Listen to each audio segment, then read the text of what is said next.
I built my entire business on sharing my secrets. Because as a creative entrepreneur, our success is very much tied to how good of an idea we have and our ability to implement that idea. And that can be terrifying. I made this promise to myself that I would start doing one thing every day, no matter how small or big, to make progress on that goal.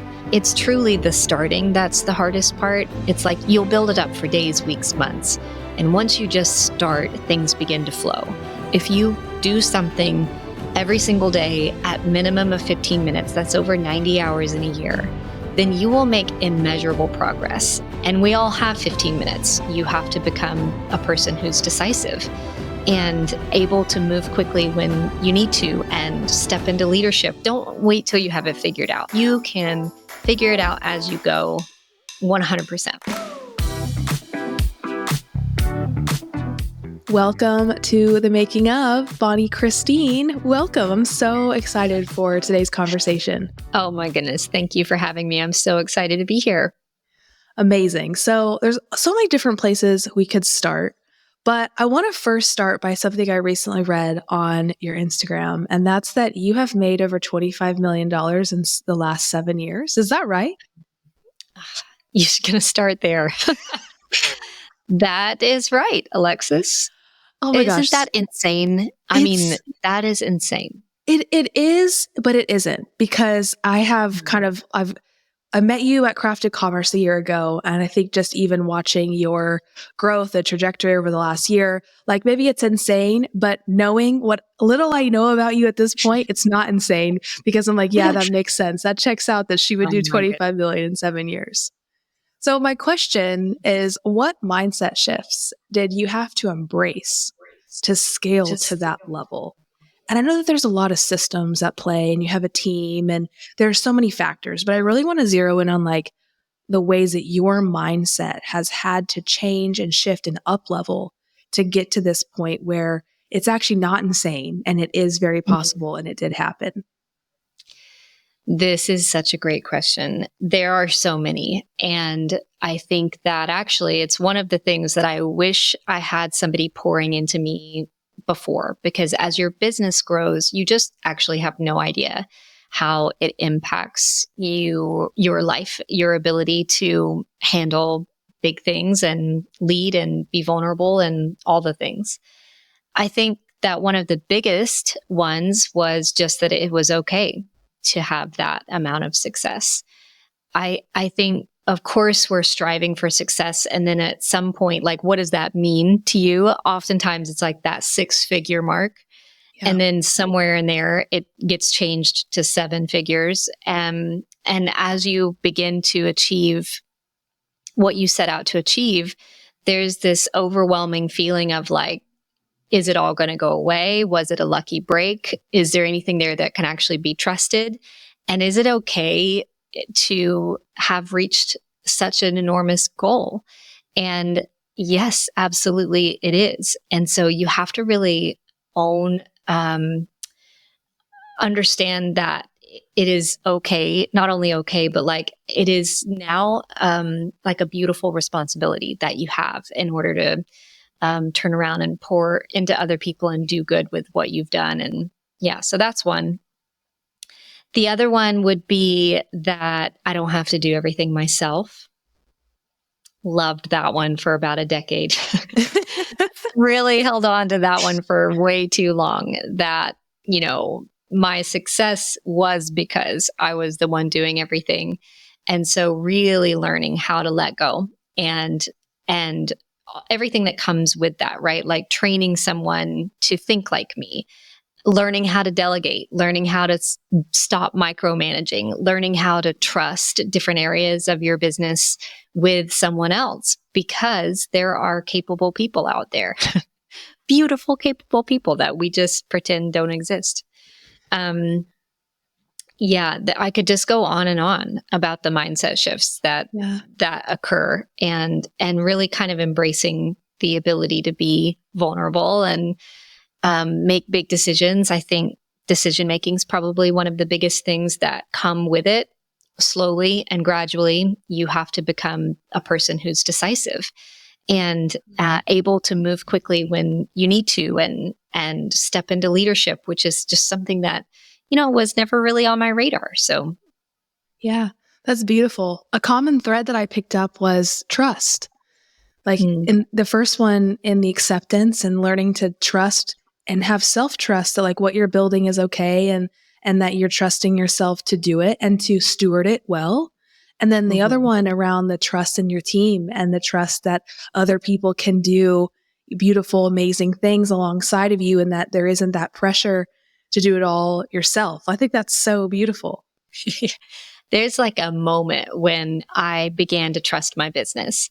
And before that moment, I just always worried, like, was I going to run out of ideas? Because as a creative entrepreneur, right, like our success is very much tied to how good of an idea we have and our ability to implement that idea. And that can be terrifying.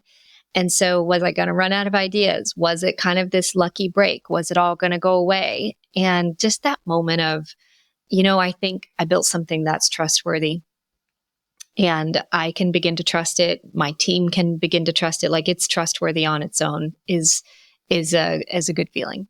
You said that there was a specific moment. When do you know what it was, or what prompted that sort of realization? I remember what like annual revenue it was. And it was like right when I hit like multi six figures. So I think right when I hit around 200,000 a year. Anything before that, I just felt very much like, I hope this works. I hope this works. I'm not sure if it will. What if it doesn't? What if I run out of ideas and all of this? And then I just took a step back and thought, something's working here that is reliable. It's not just a lucky break or whatever. I also learned to trust my ability to have ideas and to pivot if I need to pivot. And, it's okay if I'm out of ideas, because they will come again. And like, I'm sure you do as well. I learned that I have this annual cycle where for me, it's like the summer, I'm like out of ideas. And I spent many years feeling like, oh no, it's over. They'll never come back. My business is over. It's like doom. And every fall, I would get this huge reignition of energy and ideas and motivation. And it just took me a minute to figure out that that was just kind of an annual cycle. So now I expect it. I like give it a nod when it arrives, and I know it'll come back. So it's very all trustworthy. Yeah, that's beautiful. And yes, I do have my own cycles of like running out of ideas and like, okay, what? But the hitting the 200K in revenue is an interesting milestone in terms of like what it did for your mindset, because it's also the reflection and the data that points to this is working. Like, I think there's something about hitting that multiple six figures that's like, okay, this isn't a fluke, and this isn't just some sort of lucky break, as you mentioned, but this is real, and this is something to lean in on. So I want to take several steps back from right now. We just talked about hitting 25 million in revenue in the last 7 years. I want to go back to your childhood, because I know that both of your parents were self-made entrepreneurs. And I'm curious how that influence and the proximity to entrepreneurship really influenced your childhood and your early adult years. Yeah. So I was the first person in my family to go to college. Everyone was kind of self-made entrepreneur. My dad, well, we also live in a really small town. So my dad did a number of kind of small business things. My mom had a quilt shop, a sewing store that I really grew up in. And so I had this like business mindset. I saw my dad really be free, available. My dad was really available because he worked for himself. He could set his own schedule. He was at every, event that we had growing up. And I think I just could not ever see myself not being really free with my own schedule, hours, where I worked, etc. And then I had this creativity, like creative input from my mom. And so we just grew up in her sewing room. We made all kinds of things. And she's like multi-talented. So everything from like pottery to sewing. She made my wedding dress, my prom dresses. But her primary skill is quilting. She's just amazing. She can paint, all the things. And so Wow. we just very much were hands-on. And yet I didn't know what I was going to do with all of that. So I went to business school because I knew I wanted to be an entrepreneur. And after that, I graduated, married my high school sweetheart, David. And then I started working at my mom's shop again because we moved back to my small town and she needed help. So part of my job there was to meet with fabric reps and decide on what collections we were going to order for the store. And I was very creative, but I was not an artist. I liked to kind of draw some, but I just wouldn't have called myself an artist. And one day I just was like walking down this aisle. I had fabric on both sides of me, and I looked at one and it hit me like a ton of bricks. This is someone's job. Like, they are designing fabrics wherever they want, and it is their livelihood. And just this dream settled in my soul, that's what I wanted to do. And I was so far away from it. I had no clue what that meant. I didn't have like anything that I needed. I didn't know even how to get started. So I didn't I kind of it was a big, big dream. So I told some people, I told my husband, I told my mom, and then I just sat in overwhelm for many months. I sat and didn't do anything with it because I didn't know how.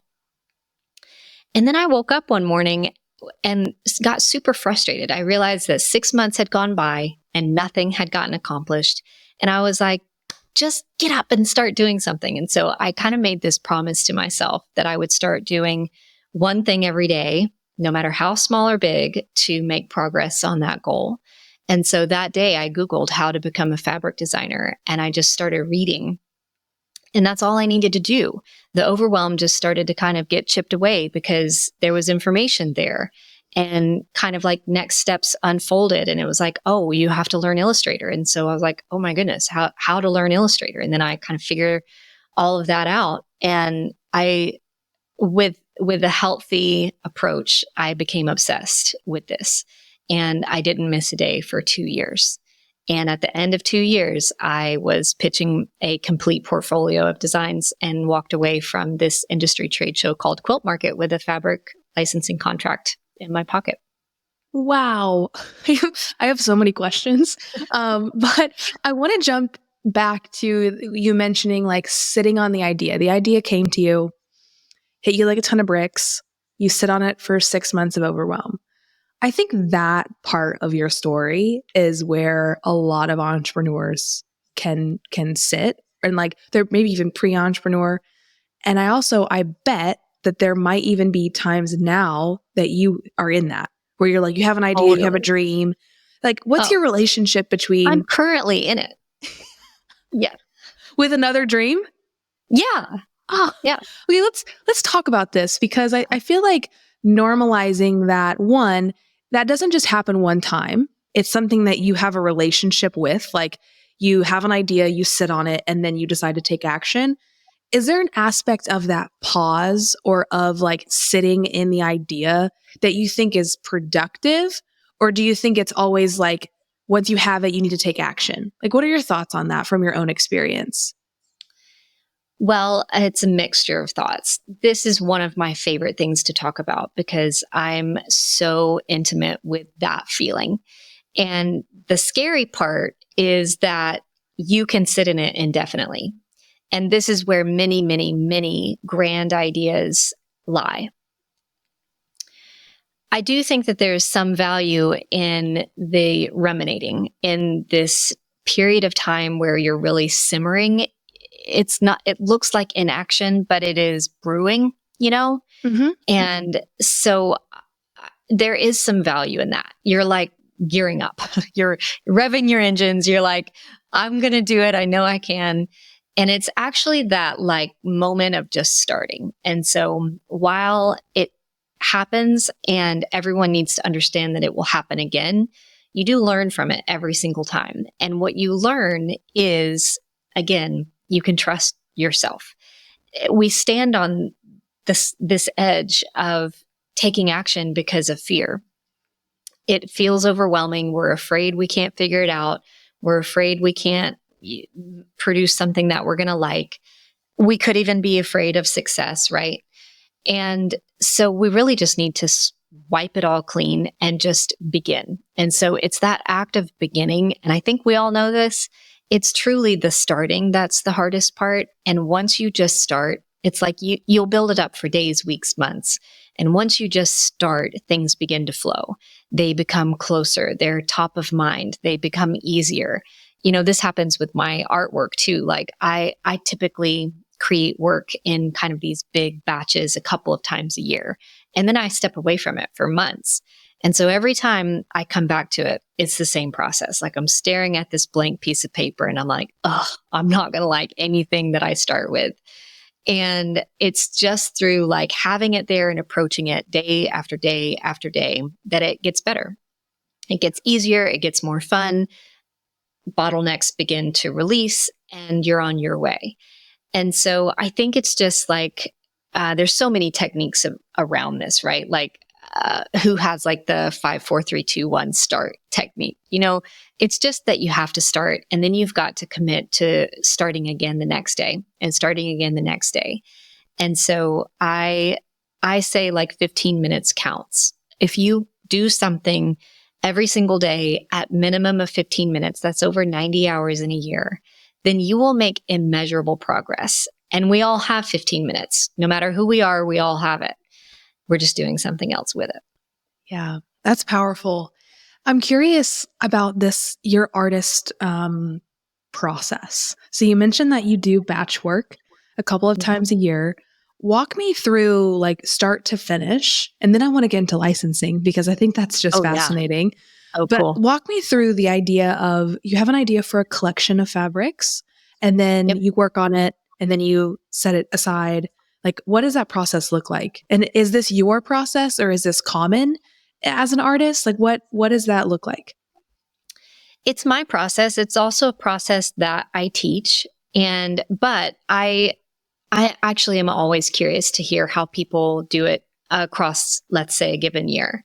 Because I think I still long to be one of those people who are like, I spend the first hour of my day creating art and then I move into business. And I'm like, who wouldn't want to do that?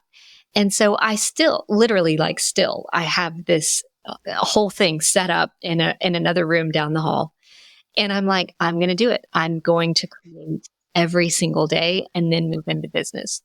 And I just find it really hard. It's like this mindset of like, I'm in creation mode or I'm not. And so I kind of do the same thing with writing. It's like, I won't say that I can't, but I haven't figured out how to write well a little bit every day. I have to kind of go into like this writing bunker, if you will. So I'm still stuck in that. So I will approach, we call it a collection. I'll approach designing a collection. That typically takes me about 45 days. And I'll do that maybe twice a year. And then I kind of like put it down and set it aside for a bit. And that work, typically there's about 15 patterns in a collection. And that work will be able to pull from for many, many, many different projects. So fabric is probably the one that's closest to my heart, but we also have a product shop that we're launching that we kind of pull from the collections. It's like kind of the mother of all of it. And then we kind of pick and pull pieces apart and do so many other things with the work that was created. So like tell me more about we'll get into the product shop. There's so many different ways, but tell me about the licensing. Are you still licensing fabrics? Is that still an aspect of your business model? And whenever you landed that very first licensing deal, I'm still with the same company. Yeah. Oh, really? Finish your question though. I interrupted you. Oh no, I was just curious how that relationship has changed. But if you're at the same company, are you now on contract to bring them so many collections a year, or what does that partnership look like? Let's talk about licensing. I love licensing so much. It's kind of my bread and butter. It's my first love. So licensing looks like you create artwork. It can be an illustration. It can be a repeating pattern. And then you contact companies or you get contacted by companies. It goes both ways. in all sorts of industries all over the world. So top of mind industries are things like wallpaper, stationery, fabric, of course, kitchen textiles, rugs, upholstery, so many like party wear, tech devices, all kinds of things. And so then you basically earn royalties off of your work. So anybody can do this from anywhere. And you submit your work, you're under contract. Typically, there's all these, it's all contract by contract, but typically your work will be licensed for something like 2 years and you'll receive a royalty off of wholesale, which means that if they sell 100 products with your art on it, you get the cost that you're going to earn times 100. And so the thing that I love about it is that it is residual income with no cap on it, right? So you can do the work once and then you get paid for it over and over and over and over again. And if this product were to get picked up by Target worldwide, then there's literally no ceiling to the amount of income that you can make off of one piece of work. But the really interesting thing is that typically contracts are industry specific. And sometimes there's a mix of region specificity as well. So let's say you sign a contract for fabric in the United States. Okay, so that one's kind of like off limits. But then you could sign one for fabric in Europe, potentially. Right? So you can kind of do it, or you can sign one for fabric worldwide, and then you're kind of done with fabric for the extent of that licensing contract. But they're typically industry specific as well. So you can take that same artwork and then go license it in wallpaper, go license it in homeware, go license it in kitchen textiles, go license it in stationery and gift wrap and tape and all these things. And so like work can really have a life of its own. I'm still getting royalties from work I designed 10 years ago. And so it truly is. And, typically people think about this kind of revenue from like a course, right? Or an ebook, like you write the ebook, you record the class, and then you sell it over and over and over again. It's the same concept, but with art on products. And it's so fun. That is mind blowing. So how do you approach finding partners? Like you mentioned right now, you're still tied with the same company, but do you work, is that company brokering essentially your work to bigger contracts? Like, how does that work in terms of if you want to go work with different partners? Do you just, email them? Do you go to trade shows like you mentioned? So the concept that you are mentioning is almost like an art agent. So you could work with an art agent who works to place your work with companies. I've never worked with an agent. I just contact companies directly. So there are so many companies in so many different industries in so many different countries that license artwork. However, it is one of the trickiest parts of the whole process is figuring out who. And then once you figure out what company, like what person at that company do you contact? So much so that my team just spent 2 years researching and developing a handbook that has over 400 licensing partners in it, because there's no real resource to go to. It is a research rabbit hole. And so you just dive in. Another way to go about it would be to go to any of your favorite retail stores. And then as you see products with artwork or patterns on them, just start flipping them over. Look at what company produced it, then go to the web, look them up, figure out if they are actively licensing with artists. Chances are they are. And then you start the reach out process. Wow. Okay. Do you have a wow, I can't believe my artwork is on this product or is in this store? Have there been any of those oh my gosh, this is nuts kind of moments for you as an artist like this? Definitely. I saw a professional NFL player with a jacket made out of my fabric. He had somebody make him this custom jacket. It was on the news. So fun. Whoa. Wallpaper in people's homes that are just really, shocking. The fun thing about fabric is that it's a medium, right? It's not a final product. So from there, people take it and make all kinds of stuff. So it's really fun to just be walking on the street and see somebody with a bag, made out of my fabric. And, it's just really, really cool. Yeah, I can tell how much you light up about it too. Like just like the smile on your face and your energy when you talk about it is very like transferable. And I can see why you're an educator, which is kind of where I want to take us next. So Mm. alongside the service design business, you also have multiple digital courses like Immersion, and then Yeah. you have the Flourish community, which is a different business model, like very different. Yeah. Similar in terms of like the course side, like you mentioned, creating it once and then selling it. But you're working kind of in tangibles versus intangibles. So I'm curious at what point you decided to become an educator, and then we can dig into Mm. all the nitty gritty there. But I'm curious like where that kind of crossroads came for you of doing this on your own and then deciding to build a separate business around helping other artists do the same. This is a good one because I just never set out to be an educator. Was not on my radar. My number one goal was to be a fabric designer. And so that was in 2012. One of the things that had gotten me kind of some wind under my wings was a blog. I was a blogger back in the blogger days.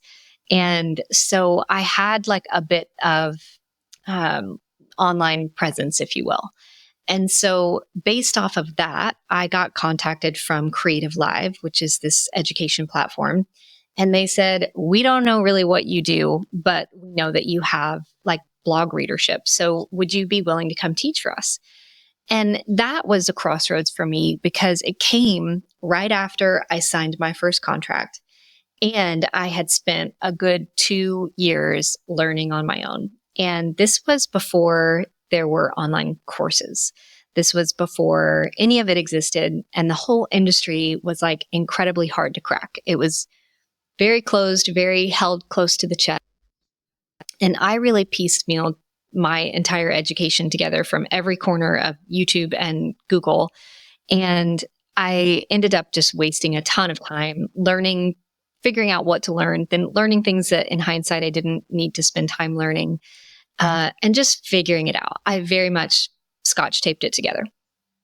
And so I did kind of come out from that with this fire lit underneath me to turn around and kind of break it all open. Like I wanted to pave the way. I wanted to help anybody that I could learn. Like I learned Illustrator from a couple of dudes, like designing tessellating lizards, and I would be like, watch, and then go over to Illustrator and try to like make it beautiful, like Oh make my a flower gosh. or something.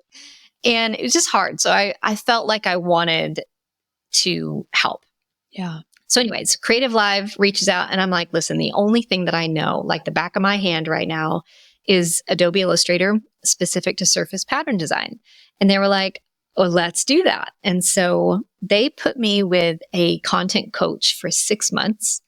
And then they flew me out to San Francisco. I live in North Carolina. They flew me out to San Francisco and I taught Illustrator in front of a live audience and on camera for 3 days. And it was terrifying. I'm assuming this was a paid gig, right? It was, yeah. And I still earn royalties off of that class as well. It's Yeah, not you a do. ton.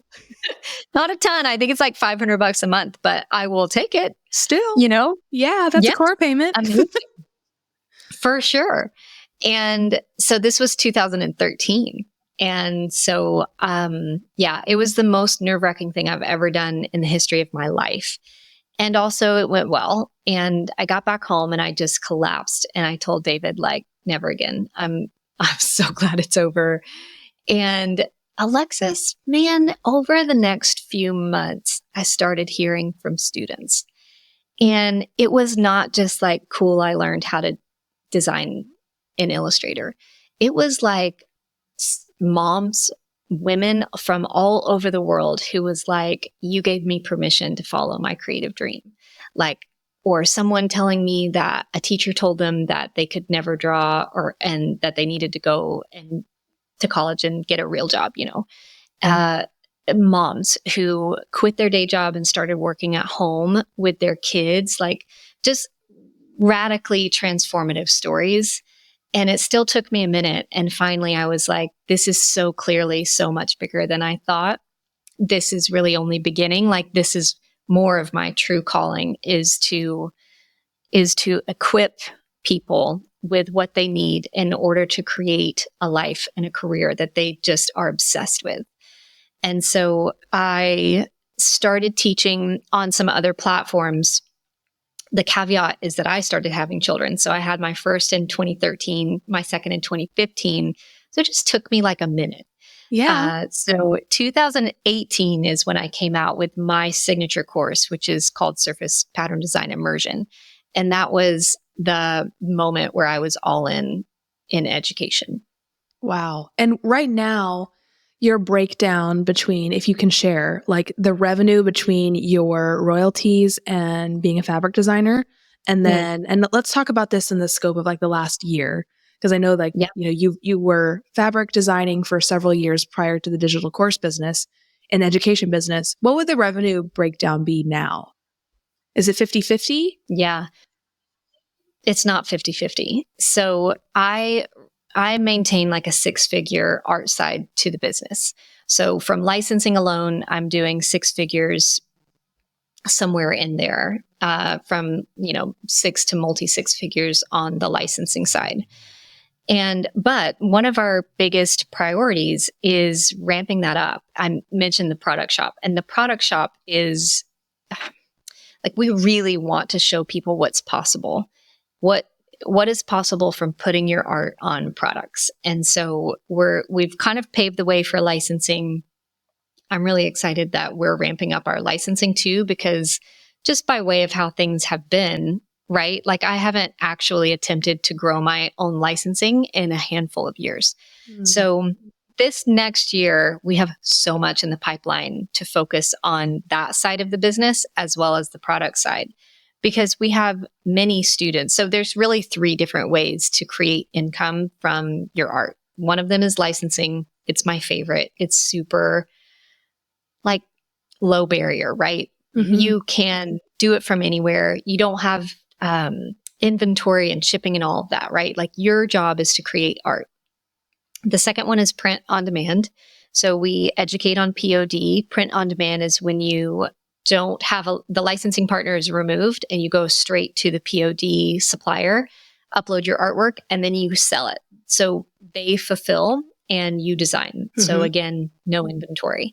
And then the third, which is the one that we're really entering the landscape with right now, is proper products, like manufacturing and having a physical product store and wholesaling to boutique stores across the country and that kind of thing.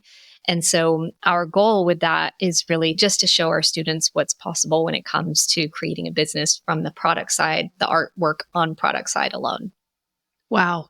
So the new business for the products, is the goal for that to take your own collections, the Bonnie Christine collections, and put them on physical products, and then you're selling them to boutiques, but you can also shop online. Is this a model that you can then also teach?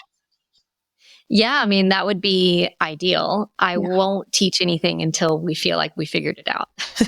Yeah. Though I am teaching, like, I am being really transparent with that side of the business. So the shop is called Flowery. And we launched this thing with it called the greenhouse, where we are growing in public. So we want to very much kind of pull back the curtains and show what our profit and loss are. Are we profitable? Are we not? Our goal is to be profitable inside a year is our goal. We literally have no idea. So our very first collection drops on November 19th. And then it's kind of a test, like small batch drop. We'll close down the shop as we are already working on our spring summer collection release. And that's when the shop will be open indefinitely. So it's a whole thing. And we have really, really, really big goals for it. When we launch the shop that will be open indefinitely, we're also going to be opening wholesale. So our hope is also to have stockists, around. So this one is different. It's designing for products, which, I do for licensing, but there's just this whole other level of freedom when you literally just get to design whatever you want. Yeah. So we have everything from aprons and tea towels to mugs and candles, sketchbooks, notebooks, custom pencils, just a whole thing. And it's been really, really fun. Oh, that sounds like my dream store. Literally, I'm like, I will take one of everything. And Come on congrats in. on the recent launch. And I think it's cool too how close you are to the industry. I think that Mhm. there's something to be said, and this is just my opinion, but when you become an expert on something and then you become an educator, you can sometimes there's a bit of separation from like you as the maker to then you as the educator. And Yeah. you kind of get in education land and you're teaching what you know, but it's like, how do you then, as the educator, go and have continuing education and continue to be challenged? And so you're going into this kind of unknown. Well, I mean, you know, sort of what you're doing, right? But you're not quite sure exactly what it's going to look like for you and your team. That now Yeah. you then, through your own kind of building in public, now you get to teach people how to do this later on down the line. So I love like the weave of that. I think it's really Yeah. admirable. Hmm. Thank you. It is very much like we are in the posture of student and we're just in learning mode across the board. And I think that's really fun to watch someone go into that because we are making mistakes left and right. We're pulling products because we didn't get a sample and they showed up, whatever. Like it's just so much that we can kind of learn in public as well and hopefully save tons of people from kind of making the same mistake and still hopefully turn out with an incredible shop that Yeah. is also profitable. So I love it. Well, you mentioned you're in the vein of the students and teaching, and your digital courses as well as the Flourish membership community is a really big piece of your business model. I want to talk about you as a community builder. Because mm, obviously, you know, at Circle, we always want to talk about community. We truly believe that community is everywhere you look. Like there is some aspect of community that's making the world better everywhere you mhm. look. And so for you know, you've been such an integral part to the industry that you're in.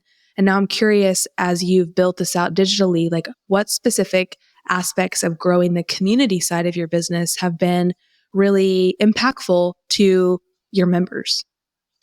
Community is everything. And I I don't think I hands down serve the most wonderful community in the world. It is so supportive, so collaborative, whereas a community of ours technically is full of a bunch of competitors, right? We just have this thread of we're better together. And I built my entire business on sharing my secrets. And I just teach them to do the same. And you wouldn't believe how they show up for each other.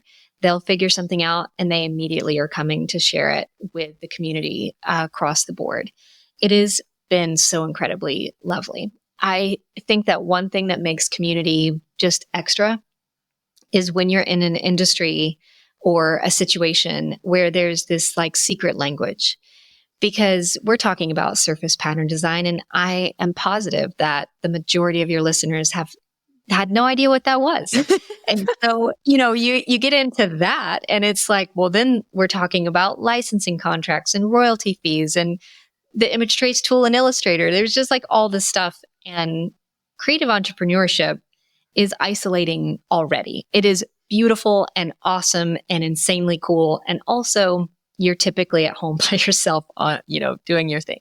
Right. And so attach that to an industry where if you go out on the sidewalk and talk to your real life friends, they literally think you're speaking gibberish, then community becomes incredibly impactful because then all of a sudden you're in a room with people who get it, who are speaking your language, who understand what you're saying, who know how to come alongside you and support you. And you can say something ridiculous like you want to see your apron in anthropology and you don't get laughed at. You're like, actually, I know the creative director. Can I get you in touch with them? And then your mind is blown. And so community, I think, is it's the whole reason I started my membership. I started it back in 2012, basically because I wanted a community of like-minded people that really could just come and talk about this thing together. And so it's evolved and grown and ebbed and flowed, and it is just incredibly beautiful. And we're so grateful for Circle because it's such an easy place for them to come and connect. Yeah. Well, we love that and we love you. And it's really beautiful to hear you talk about community and the language and the feeling seen, really. like Mhm. being able to say something wild that in certain circles people wouldn't necessarily understand.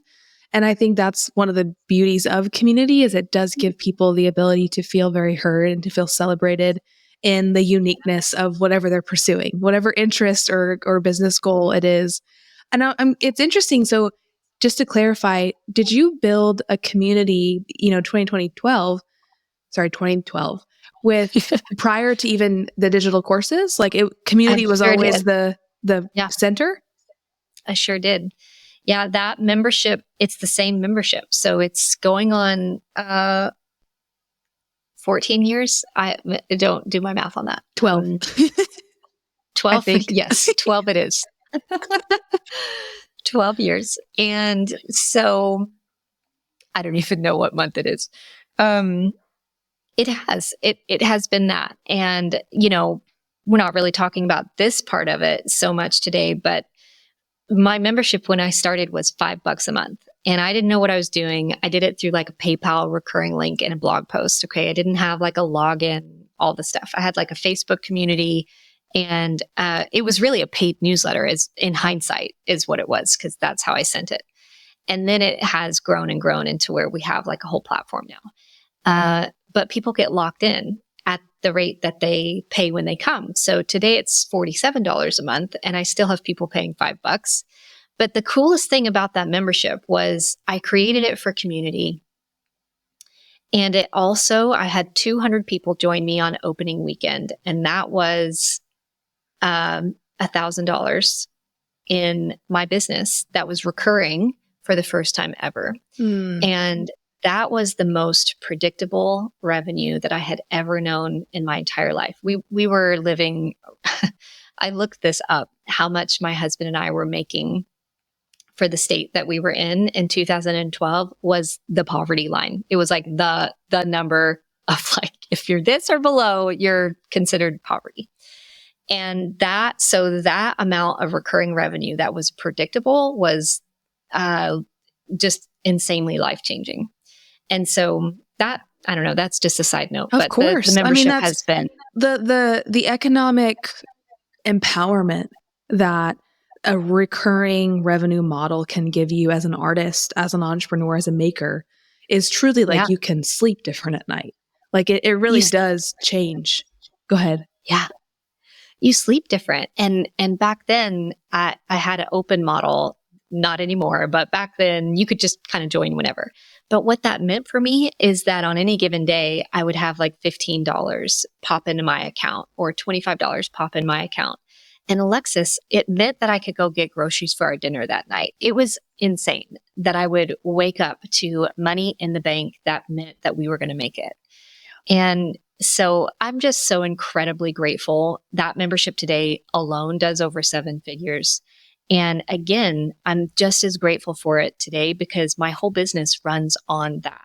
And so for the creators out there, if you can bake in this kind of recurring concept, the way that I did it was all I did was think about like, how could I make something worth $5 a month for someone? Like, what do I have that someone would be willing to pay for? And that's kind of just the question that always comes back on the table. How could I make someone's life easier? What would make it be them willing to pay for this? And it's life changing. Yeah, it really is. I love this. I'm glad that you brought this up because it is really beautiful to see the evolution of where you were 12 years ago to where you are now. And back to the earlier start of our conversation around just starting. Like, look at what Bonnie has built over the last decade. And that could, and very well is your story as well as you're listening. Like, but it's starting. It's getting that first, like, I don't really know what I'm doing, but here's a PayPal link. And, it'd be messy. It can be messy in the beginning. And even Super sometimes messy. in the middle, it's probably still messy. Oh, it is. Yeah, it's messy in all different ways. But yes, don't wait till you have it figured out. Like you can figure it out as you go 100%. Yeah. Well, I want to end us here around you as a leader. From this conversation, I can already tell how generous and warm and empathetic you are. But I want to talk about how, when you first started out, you were an artist, and being an artist is usually a solo act.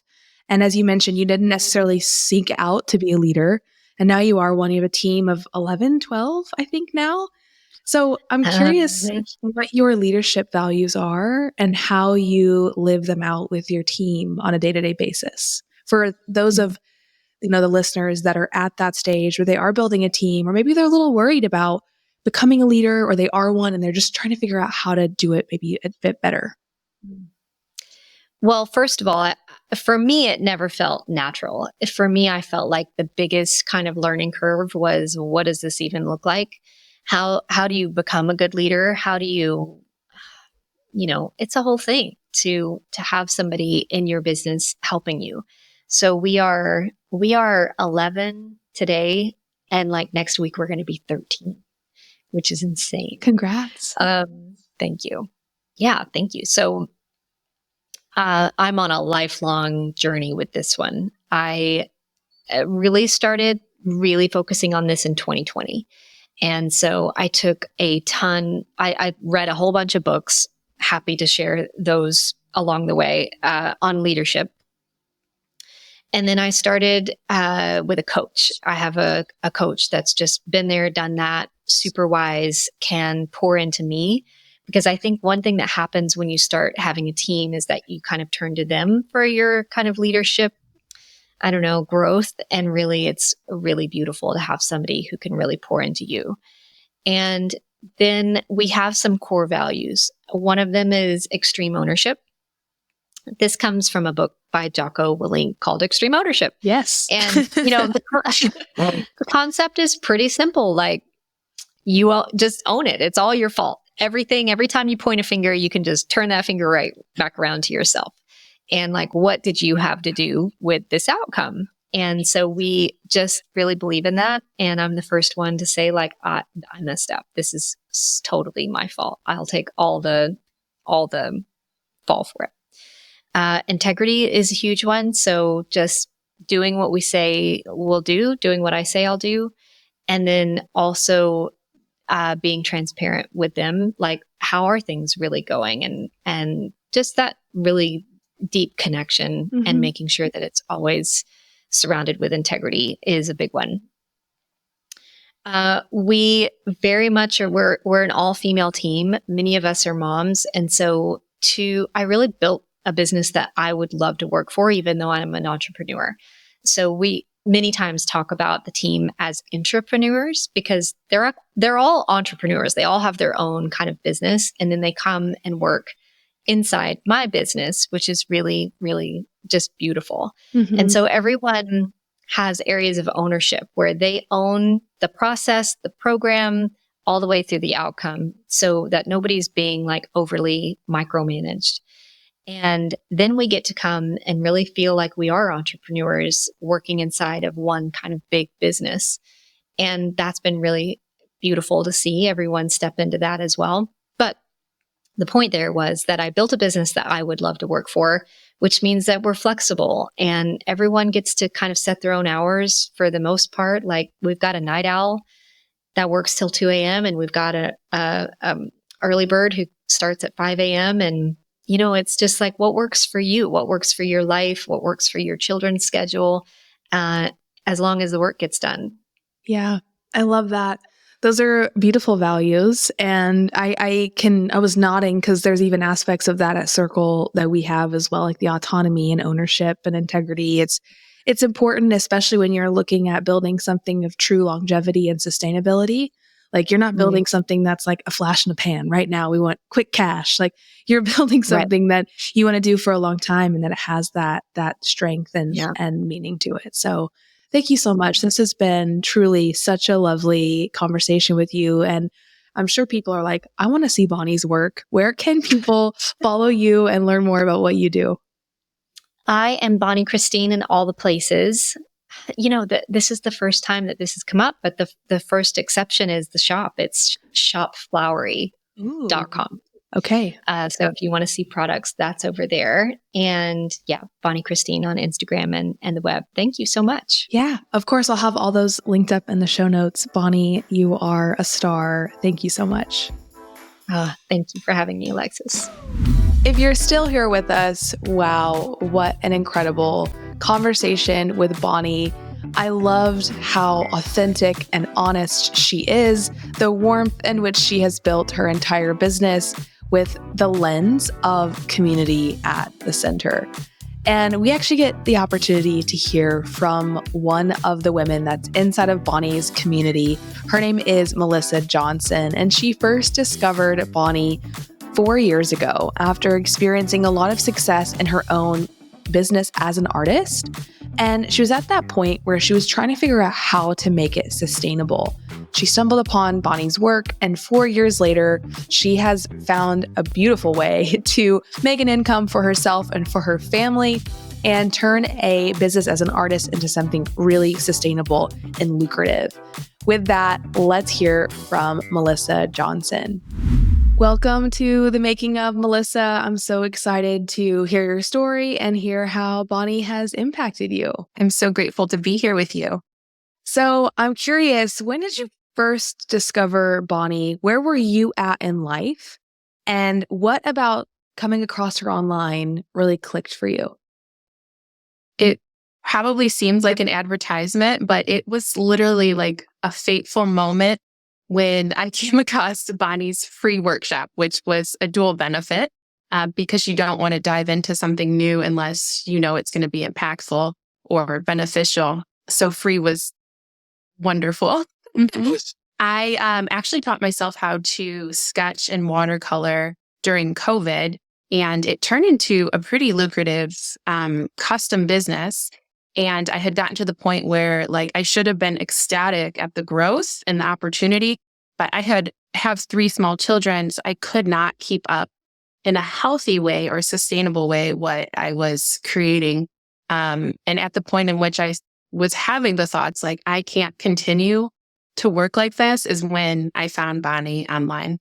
Oh, wow. So you were kind of at a place of you'd already experienced success and you were trying to figure out how to make that success sustainable. Is that right? Correct. Yeah. So you took the workshop and then what from there? Were you in her community? Was there a specific program that really deeply impacted you?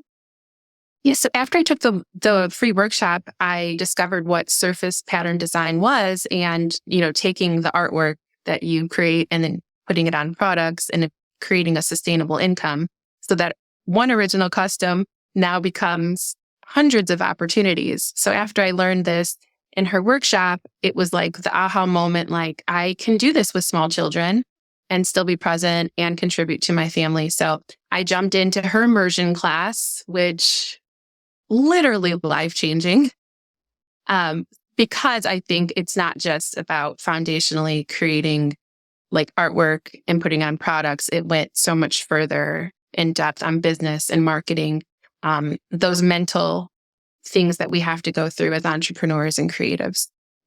Absolutely. And there is something too about being in community with people that are doing something similar. What was that like for you to be among other women who were artists and like-minded and who were also building businesses?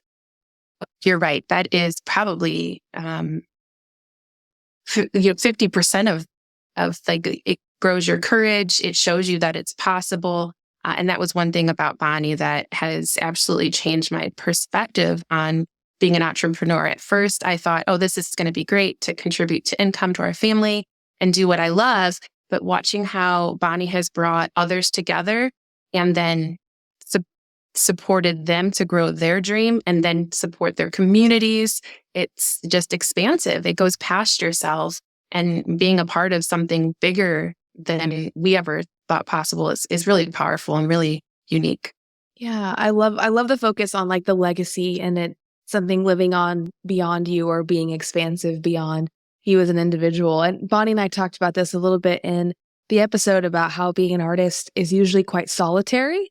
You're working in your own head with your own creativity. And so with what she's built with her team, as well as the community, being in community with people that are doing it gives you like you mentioned, the courage and the connection of okay, I'm not alone in this. So catch me up on where your business is now. So you started in 2020, you kind of hit this success/sustainable crossroads.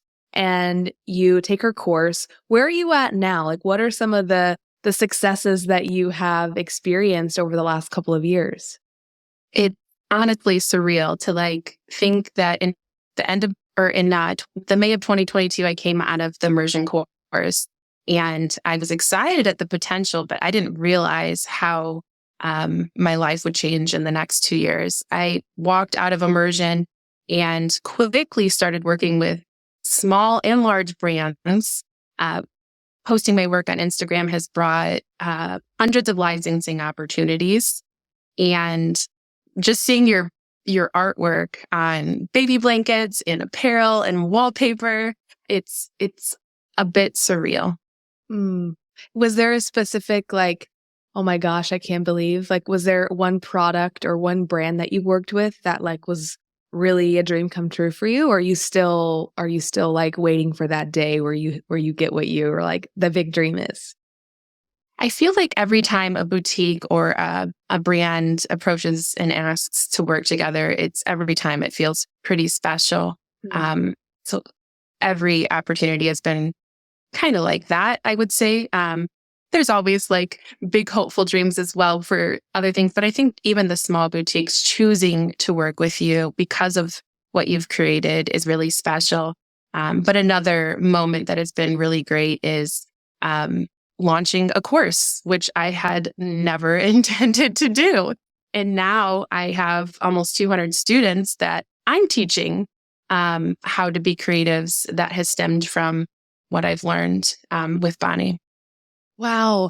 It's interesting. Her and I talked about this, and now you too, the different business models of like being an artist and the physicalness of that, like it's very tangible, and then also creating digital courses and the relationship between the tangible and the intangible. It also gives you access to different kinds of revenue streams. Yes, I think that's been most impactful for myself and my family, not knowing that was even a possibility. And it's happened so organically. It wasn't pushed. It was like a natural evolution and just learning and growing in these amazing, beautiful opportunities. That's amazing. Well, I'm curious if there's one thing that you could say to Bonnie, what would it be? Oh, goodness. Of course, thank you. She's just been such a beautiful example as a mother, a creative, a human, and she's so authentic.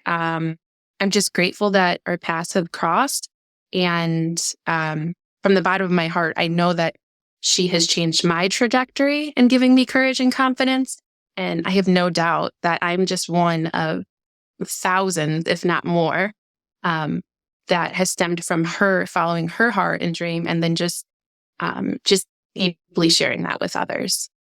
That's beautiful. Thank you so much for your time today, Melissa. Your story is so inspiring, and I love seeing the trickle down butterfly effect of Bonnie's idea turning into something, and then what you've created, and then how you're now helping people. It truly is a ripple effect. So thank you so much.